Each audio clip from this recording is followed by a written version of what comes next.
ఈరోజు ముఖ్య ఉద్దేశము మన రాష్ట్రంలో ఎరువుల కొరత, యూరియా కొరత ఎక్కువగా ఉన్నది.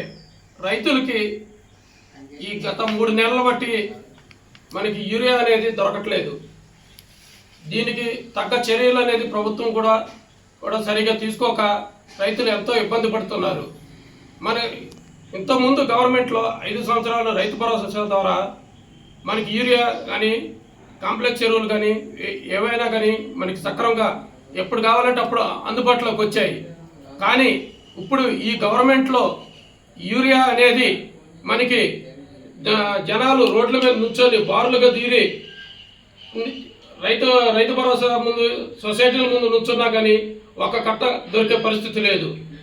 ఇప్పుడు ఈ నిన్నగాక మొన్న లక్ష్మీపురం ఈరోజు 333 బ్యాగ్స్ వస్తే మనిషికి ఒక బ్యాగ్ ఇచ్చారు. మనిషికి ఒక బ్యాగ్ ఇస్తే 10 ఎకరాలు ఉండే వాళ్ళకి ఒక బ్యాగ్ ఇస్తే ఒక బ్యాగ్ తీసుకెళ్ళి 10 ఎకరాలకి ఎలా చల్లగలుగుతారు?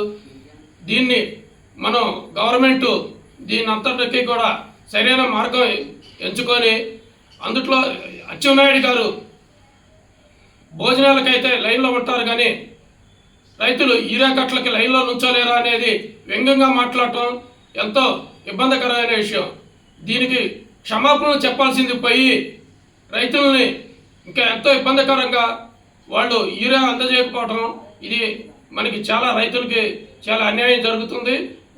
దీని గురించి మేము 9వ తారీఖున నందిగాంలో ఆర్డీఓ ఆఫీస్కి మెమరాండం మా జిల్లా అధ్యక్షులు దేవనాని అవినాష్ గారి ఆధ్వర్యంలో మెమరాండం ఇవ్వడం జరుగుతుంది.